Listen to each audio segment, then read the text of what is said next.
Olá, pessoal do terceiro ano, tudo bom? E aí, como é que tá em casa? Firme, forte? Quem tá estudando? Quem tá fazendo exercício? Hum, tô só aqui, ó, pegando a visão de vocês, né? Bom, eu, eu tenho que confessar uma coisa. Acho que também todo mundo que tá em casa, que comprou um monte de coisa gostosa lá no supermercado, só falou, não, vou estar em casa, vou dormir, vou comer. Até eu, gente, ó, eu não resisti, tá? Eu gosto. Tá difícil. É o pecado, mas tá bom. Eu não dou conta. Eu me rendo. Já acabei com um monte de coisa gostosa. E assim, a nossa aula hoje, né, que eu vim aqui em homenagem às comidas gostosas. Acredito que já tá tudo acabando aí na casa de vocês, né? Mas vamos lá. O que é que eu trouxe hoje pra vocês? Faltou a gente conversar um pouquinho sobre a parte lá das proteínas relacionada às enzimas. E não é um assunto que cai horrores, né? Mas a gente tem que dar uma olhadinha aqui. Bom, o que são as enzimas? Elas são proteínas especiais, né, que vão acelerar uma reação química e vão promover uma reação química tanto para formar uma substância quanto para quebrar uma substância. Bom, por que ela é um catalisador biológico? Não é ela que está fazendo a reação química acontecer, não, ela vai acelerar o processo.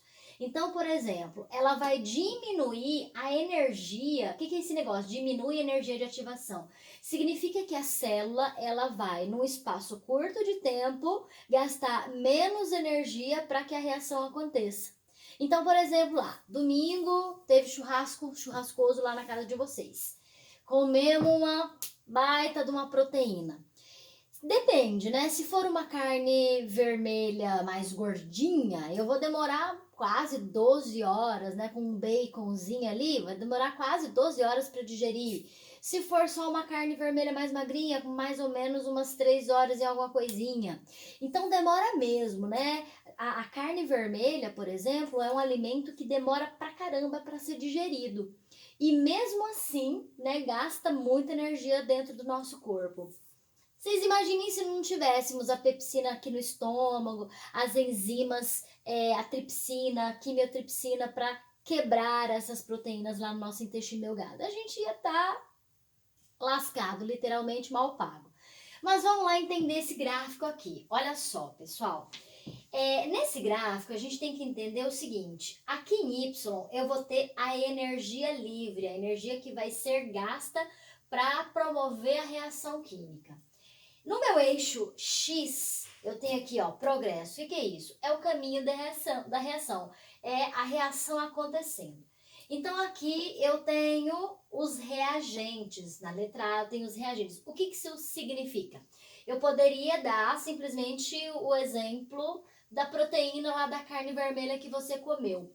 Depois de algumas horas, o que eu vou encontrar como produto? Os aminoácidos, tá? Mas eu poderia colocar aqui como reagente uma lactose, que é um disacarídeo, e ao final da reação eu teria que ter uma molécula de glicose e uma molécula de galactose. Então a reação acontece. O que é essa linha aqui em vermelho? Então vamos lá.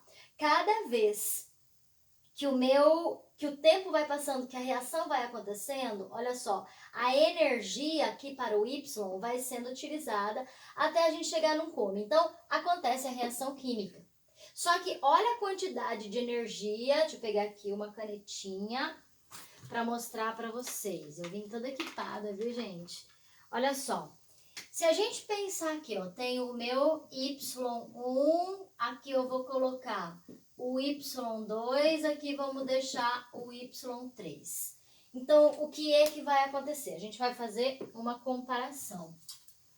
Se eu pegar o meu Y1, comparar a curva vermelha, que é onde eu não tenho enzima, com aqui a minha curva azul, que tem a enzima, olha aqui, de Y1 para Y2. Quando eu tenho enzima, eu gasto uma quantidade de energia, né? Eu tenho a energia de ativação catalisada, significa que eu gastei essa quantidade de energia para que a reação acontecesse. E quando eu comparo o meu Y1 com o Y3, olha só a quantidade de Y1 para Y2 é uma quantidade de energia. Y1 para Y3 eu uso muito mais energia. E aí, nem sempre a célula ela tem essa disponibilidade de energia para fazer uma reação química acontecer. Né? Enquanto eu demoro lá 3 horas e alguma coisa para digerir uma carne vermelha, sem enzima, talvez isso passasse para 8, 10 horas. E haja tubo digestório para isso, né?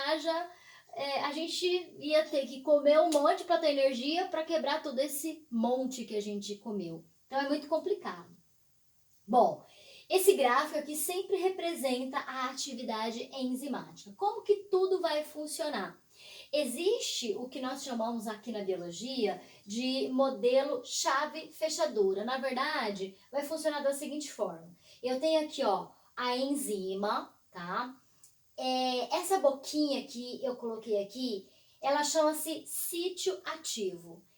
Gente, isso aqui é altamente específico, né? Se a gente pensar, a enzima ela é uma proteína, então eu precisei realizar a síntese da enzima e ela é altamente específica, tá? Ela não vai se ligar a qualquer outra molécula, é extremamente específica.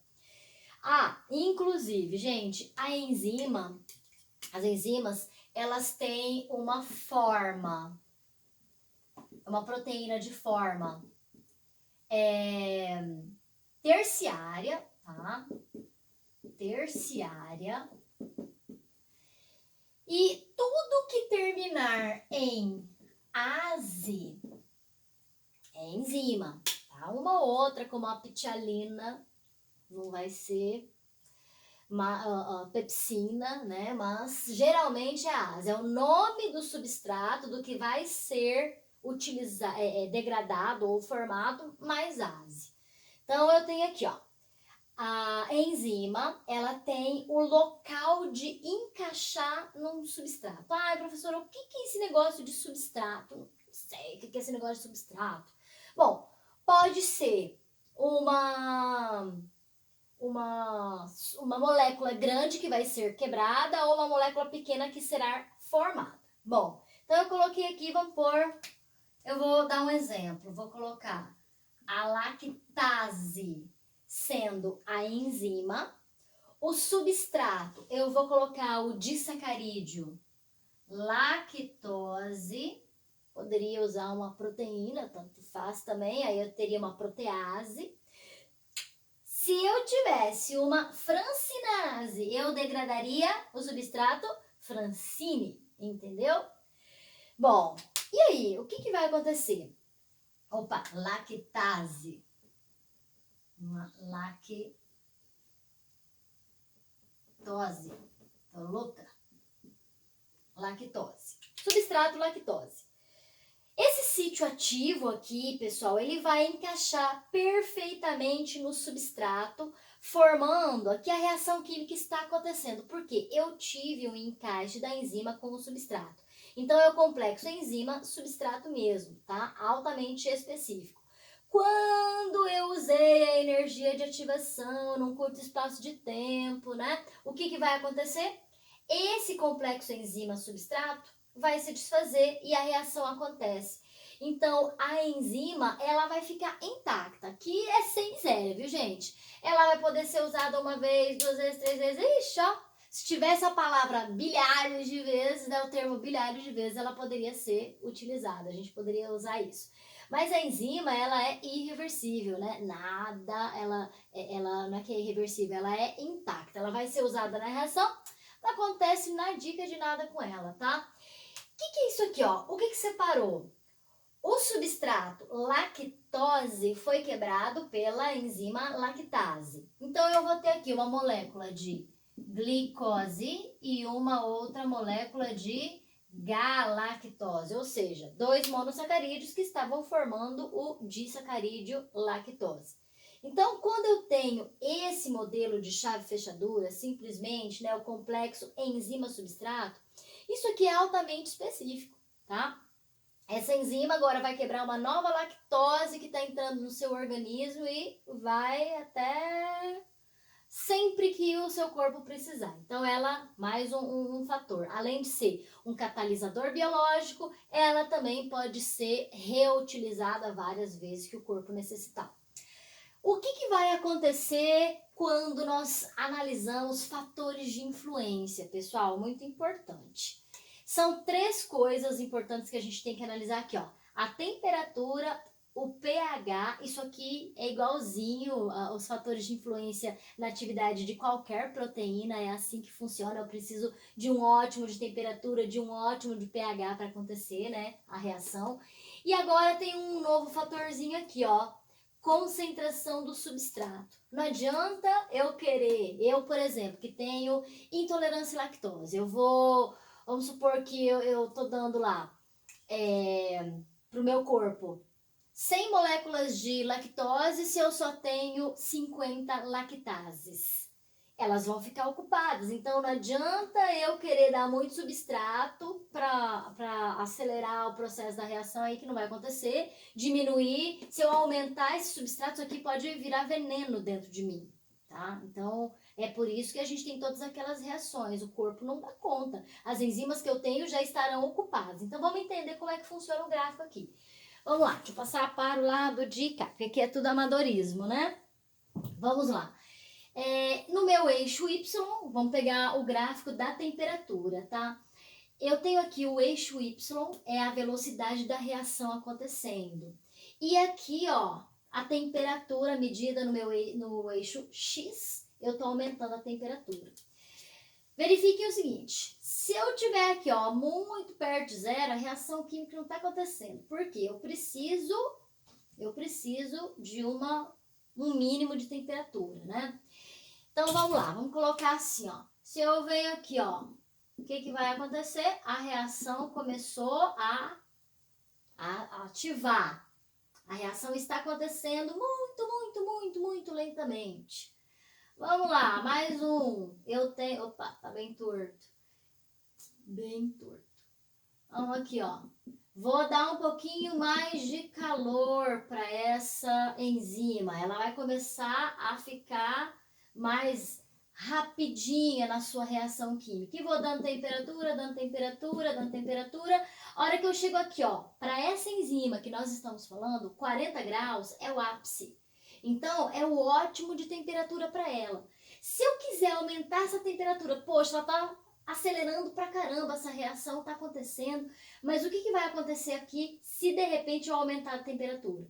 Vocês se lembram que as proteínas, elas se desnaturam, elas vão perder a sua forma, né? Toda enzima tem uma forma terciária. Ela vai voltar a ficar linear, ela vai voltar a ficar primária. Só tem ligação peptídica, então a curva da temperatura ela cai drasticamente porque aconteceu uma desnaturação. Ela perdeu sua forma, simplesmente ela para de funcionar e a reação química ela paralisa a atividade, tá? Acabou para ela, finish.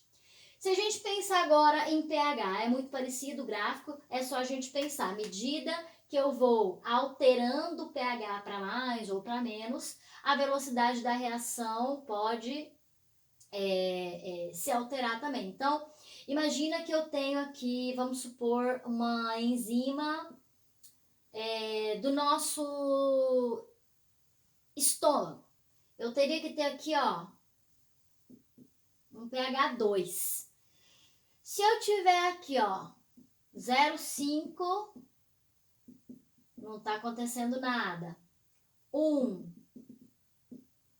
pH 1, é muito ácido, não vai também funcionar no ótimo. Então, eu tô falando, por exemplo, da pepsina, enzima que vai quebrar lá no nosso estômago proteína, tá? Para ela, o pH ótimo seria em 2. Se eu colocar aqui, por exemplo, um pH 5, por que a atividade da enzima não vai acontecer? simplesmente o pH altera toda a configuração eletrônica lá das reações químicas da molécula, as cargas elétricas elas se desfazem e aí a reação não acontece. Quimicamente falando é isso, tá? Agora vamos ver em relação à concentração de substrato. Então aqui no eixo Y eu tô com, no eixo X eu tô com a concentração do substrato e aqui no meu eixo Y eu tô com a velocidade da reação. É o caso que eu falei. Eu sou uma pessoa que tem intolerância à lactose. Eu vou então dando lactose, lactose, lactose. Meu Deus do céu! Aqui eu já tinha uma quantidade boa de lactases na minha vida, né, dentro do meu corpo, e acabou, não tenho mais estoque de lactase. O que vai acontecer? A reação química até aqui, ela vai ser promovida, eu vou quebrar o açúcar lactose em moléculas de glicose e galactose, mas se eu continuar aumentando a quantidade de lactoses dentro do meu corpo, isso vai intoxicar o meu intestino. Então eu vou ter todos aqueles inúmeros sintomas bem típicos, né? Bom, pessoal, continuando aqui, tem mais um pedacinho sobre enzimas que a gente tem que conversar para a gente poder resolver os exercícios. Não é um assunto tão fácil assim, essa última parte de enzimas, mas vamos dar uma observada nisso, né? Melhor a gente conversar e tirar o peso da consciência, que geralmente não é uma coisa que cai muito, mas vamos lá entender como é que funciona. Bom, o que é a tal da inibição enzimática? Qualquer substância que for diminuir a velocidade de uma reação enzimática é um inibidor, tá? É um inibidor enzimático. Então, eu vou diminuir a velocidade dessa reação. Nós temos duas classificações: as reversíveis, tá? Que podem ser competitivas ou não competitivas, e as irreversíveis, que, por exemplo, vou jogar um inseticida e vai impedir a ação das enzimas lá dentro, as enzimas respiratórias, por exemplo, nos insetos. Então, a hora que eu passei o veneno lá, passei o inseticida, morreu para ele, tá? Acabou a atividade metabólica enzimática para ele. Quando eu tenho as reversíveis, a reação ela acontece, mas de uma maneira bem lentamente, porque não são todas as enzimas que se paralisaram, tá? Vamos entender como é que funciona. Quando eu tenho reversível competitivo, olha só, o próprio nome diz, competitivo. O que vai acontecer? Eu tenho aqui o modelo chave-fechadura, o complexo enzima em amarelo e substrato em verde. E eu tenho aqui o sítio ativo perfeitinho aqui encaixado, né? Onde o substrato encaixou. Quando eu tenho um inibidor competitivo, por exemplo, em que situação? Eu quero deixar, por exemplo, de quebrar, sei lá, lipídio dentro do meu corpo. Eu vou, então, produzir um medicamento que vão impedir as minhas enzimas de funcionar temporariamente. Então, vou lá, tomei o medicamento, tomei uma substância que vai impedir a minha enzima, não todas, claro, mas algumas vão parar de fazer a reação química acontecer. Então, eu tenho aqui, ó, você imagina o seguinte, o que é o inibidor competitivo? A enzima, ela vai ter o sítio ativo, o local de encaixar a enzima com o substrato, vai ser competido pelo inibidor. Então, substrato, ou melhor, inibidor e substrato vão competir pelo local de encaixe do substrato. Algumas conseguem encaixar, normal. Então, o que vai acontecer? Olha só, eu tenho aqui a enzima, eu tenho o substrato e eu tenho o inibidor. Em algumas enzimas, ele não consegue encaixar, mas em outras enzimas, ele consegue encaixar. Então, olha só, a atividade, aqui a ausência do inibidor em azul. E em verde, aqui ó, o inibidor competitivo. Então, ela vai acontecer, só que de uma maneira mais lenta, tá? Mais lentazinha. Então, em algumas não ligou, em outras ligou. Essa aqui, onde competiu o inibidor junto com o substrato pelo sítio ativo, fazendo com que o modelo fechadura não acontecesse com o substrato, sim com o inibidor competitivo. Para essa enzima aqui, a reação química não está acontecendo, mas não é para todas que isso acontece, tá? Vamos voltar. Quando eu tenho um inibidor não competitivo, não vai ter competição pelo sítio ativo. Existe um outro ponto chamado ponto alostérico aqui, ó, em que eu posso ligar uma enzima a outras substâncias. Pode ser, a enzima é a parte proteica, a gente acaba chamando ela de apoenzima. Quando ela se liga a uma outra substância, ela vai virar uma proteína conjugada, tá? Aqui pode encaixar um sal mineral, aqui pode encaixar outra molécula, enfim. Isso é bom, isso ajuda a enzima. Então foi descoberto em laboratório que, de repente, se eu criasse uma substância que encaixa nesse sítio alostérico, não é um sítio ativo, tá? É um sítio alostérico, tanto que eu posso chamar de inibidor reversível não competitivo ou alostérico. Por quê? O inibidor não competitivo, ele vai se encaixar exatamente nesse local aqui, certo? Então, em laboratório foi criado uma substância, um inibidor competitivo, que vai fazer muito pior do que um competitivo. Enquanto no competitivo eu vou competir pelo sítio ativo, aqui o local de encaixe, no não competitivo, simplesmente, se eu não posso entrar ali, não vou deixar que ninguém entre, tá? Então, ele vai chegar ali, o inibidor não competitivo chega ali, ele vai alterar toda a forma da enzima e, obviamente, se altera a forma da enzima, aqui, ó, o sítio de encaixe, o sítio ativo, também se altera. Então, ó, simplesmente a reação química para ela vai diminuir bem, olha só. Inibição alostérica ou não competitiva. Olha só, eu tenho um inibidor, ele não vai competir pelo sítio ativo, ele vai entrar no sítio alostérico, ou seja, ele altera toda a forma da enzima e inclusive do sítio ativo. O que acontece? Nesse caso, o substrato não está ativado, né? O substrato não consegue ser quebrado ou formado, enfim. Então, aqui eu tenho, ó, no gráfico, em azul, sem o inibidor, e aqui a reação acontece, mas tão mais lentamente do que no caso do inibidor competitivo, que chega uma hora que algumas enzimas se ativaram e outras não, elas vão entrar numa curva constante, tá? Uma constância aqui da curva. Certo, gente? Então agora nós precisamos resolver alguns exercícios. Vamos lá. Peguei exatamente aqueles exercícios lá da apostilinha de vocês, vou seguir os exercícios de resolução em sala, aqui é até uma revisão de proteínas, enzimas, tá? Encerrando a aula 7, aula 8, encerrando inclusive a apostila 1. Vamos lá resolver. Então nós temos aqui, ó, primeira questãozinha aí, tá? Ó, estou aqui, a apostilinha de vocês, vamos resolver desenvolvimento em sala mesmo, em classe.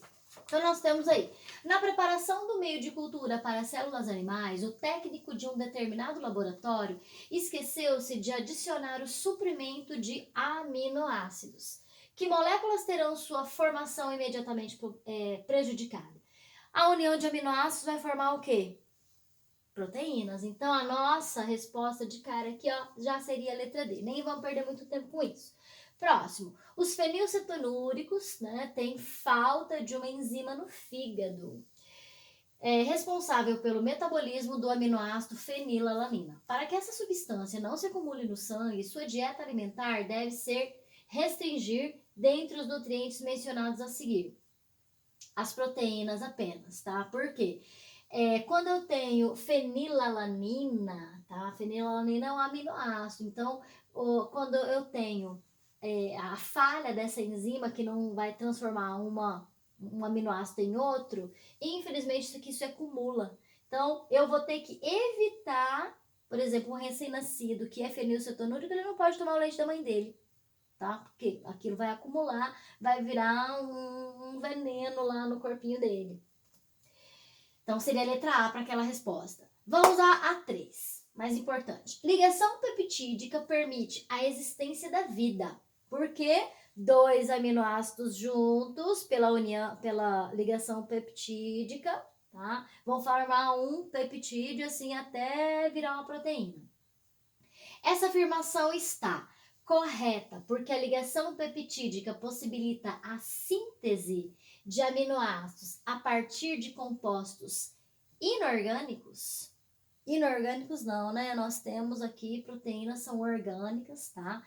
Então a letra A esquece. Incorreta, porque existem seres vivos que não apresentam ligações peptídicas. Gente, todos os seres vivos, inclusive vírus, precisa pelo menos ter lá o capsídeo proteico, né, que vai proteger o material genético. Então, todo mundo tem que ter proteína, que é formada de aminoácido, e cada um deles é unido por ligação peptídica. Então, esquece a letra B.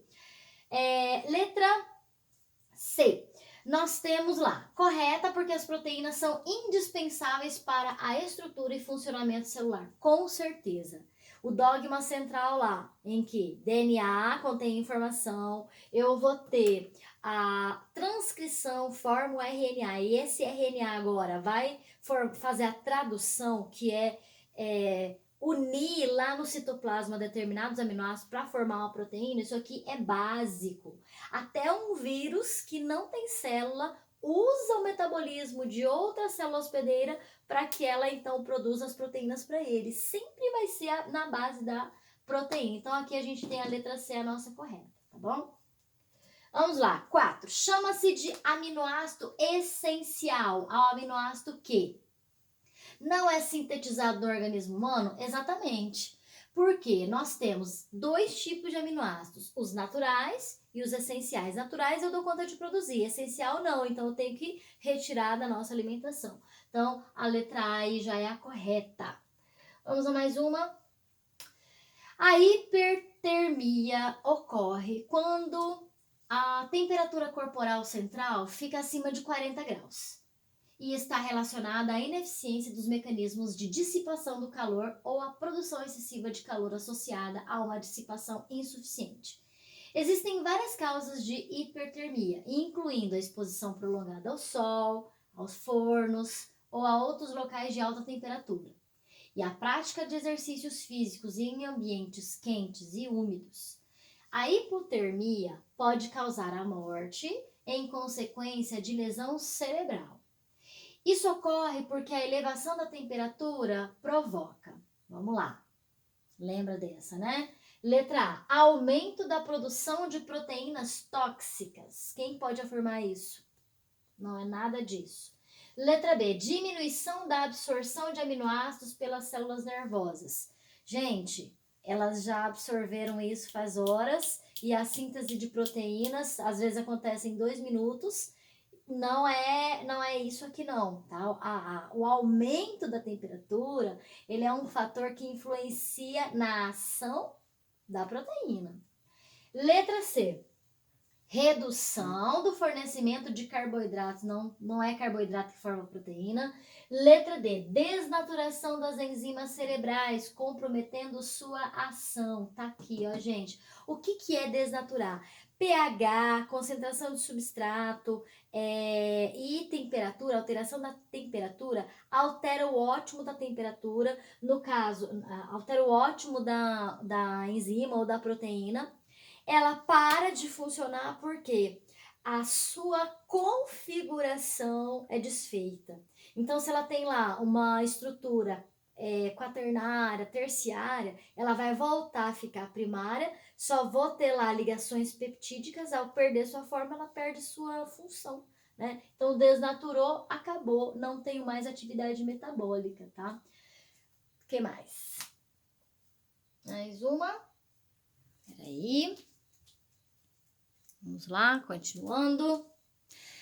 Aqui, 6. Rosto vermelho depois de beber pode sinalizar risco de câncer. Manifestação está ligada à deficiência enzimática do metabolismo do álcool.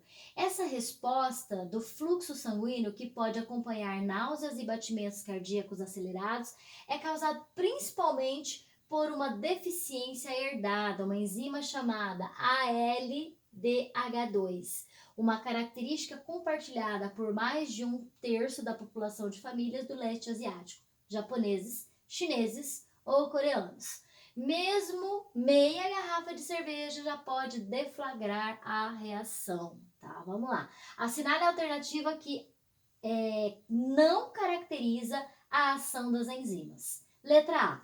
Aumentam a velocidade das reações químicas? Aumentam. Então eu não vou marcar essa. Letra B. Não se misturam aos produtos formados, isto é, não são consumidos na reação. Ela participa da reação, mas ela não é consumida, ela tá ali intacta, pode ser usada várias vezes, sem miséria. Não vou marcar. Letra C. Aumentam a energia de ativação. Tá aqui um erro, gente, porque elas vão diminuir a energia de ativação. Eu vou fazer a reação química acontecer, gastando pouca energia no espaço curto de tempo. Então, essa aqui é a nossa resposta, tá? Mais uma aí. Para inibir a ação de uma enzima, pode-se fornecer à célula uma substância que ocupe o sítio ativo dessa enzima. Nós estamos falando de quem? Inibidor enzimático. Competiu pelo sítio ativo? Competidor, ele está sendo competitivo, né? Inibidor competitivo. Para isso, essa substância deve estar na mesma concentração da enzima. Letra B. Ter a mesma estrutura espacial do substrato da enzima. Letra C. Recobrir toda a molécula da enzima. Letra D. Ter a mesma função biológica do substrato da enzima. Letra E. Promover a desnaturação dessa enzima. Então, eu tenho que competir com quem? Com o substrato que vai encaixar, tá? Então, nessa questão aqui, nessa questão 7, a letra B é a correta, tá? Ter a mesma estrutura espacial do substrato da enzima. Por quê? Bom, então vamos à última questão aí para a gente poder resolver, tá? É uma questão de enzimas, ela vai relacionar temperatura e pH. Então, ela envolve também cinética química. Quando a gente, por exemplo, guarda um alimento na geladeira, por que ele demora mais tempo para apodrecer? Eu vou diminuir a velocidade da reação porque eu estou diminuindo a temperatura. Então, esse exercício está baseado na cinética química. Vamos lá. A longevidade de frutos durante o armazenamento depende do nível de atividade de determinadas enzimas no metabolismo. A ilustração a seguir mostra como a temperatura e o pH podem afetar as atividades destas enzimas. Dentre as condições indicadas a seguir, as mais eficientes para prolongar a longevidade de fruto, ou seja, evitar ao máximo que eles amadureçam completamente, né? Através da redução da atividade enzimática, estão reunidas em, vamos lá, letra A, elevação do pH de 2, vamos lá, aqui ó, no pH, de 2 para 4.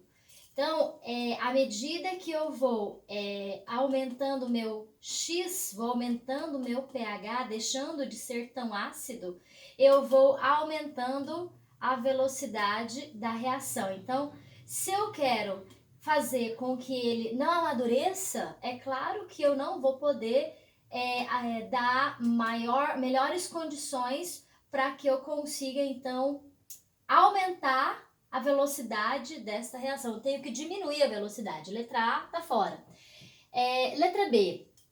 Redução do pH de 6 para 4. Se a gente pegar aqui, ó, vamos colocar 6 para 4. Eu vou ter um Y igual o de 4 lá no eixo Y. Então, eu não tô alterando, eu terei o mesmo valor, tá?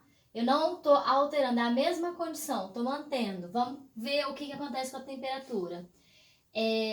Elevação da temperatura de 40, que é o pico e o ótimo para essa enzima, ela vai trabalhar a 60. Gente, a tendência é que quando eu aumento muito a temperatura é fazer o quê? Desnaturar. Vai paralisar a enzima, né? Vai parar a atividade da enzima. Então, o meu objetivo não é desnaturar, é apenas diminuir a velocidade, tá? Vamos, não é a letra B.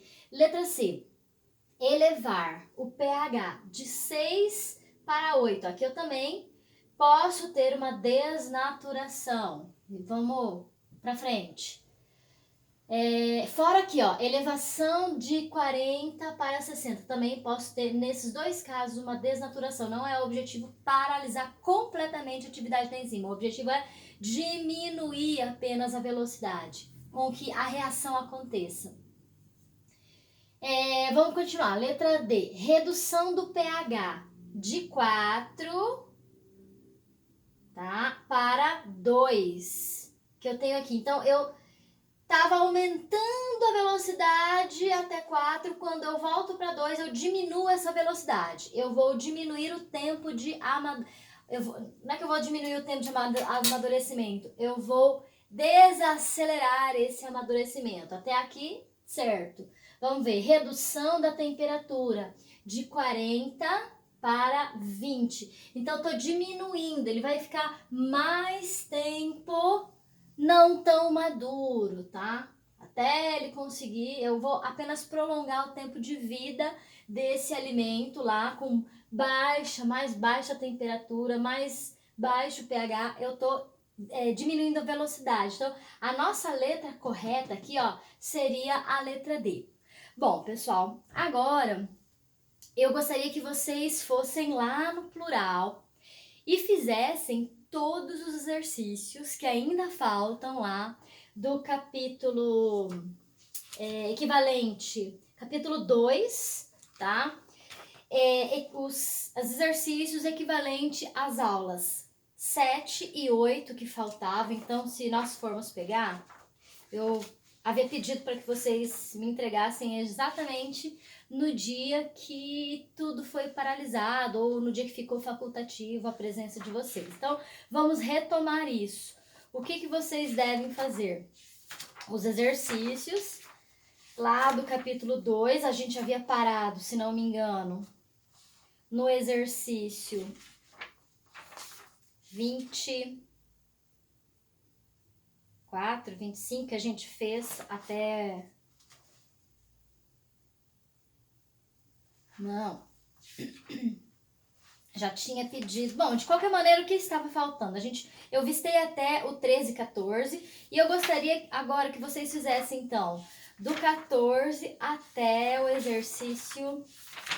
Para encerrar aí, até o exercício 62. Então, o capítulo 2, lá da apostila de vocês, eu gostaria que vocês fossem agora ao plural e fizessem aí para continuar valendo ponto, né? Para vocês continuarem treinando tudo relacionado a carboidratos, lipídios, proteínas, enzimas. Por favor, façam isso equivalente lá no plural, do capítulo 2 do exercício.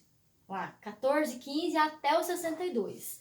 Qualquer dúvida, pessoal, tô aí nos grupos de WhatsApp de vocês, tá? Estou à disposição, entendam como se fosse um período de aula normal, a gente só não tá juntinho. E podem contar com todas os tira-dúvidas que vocês precisarem, tá bom? Um beijo, se cuidem aí em casa, em breve espero que nós nos vemos. Tchauzinho!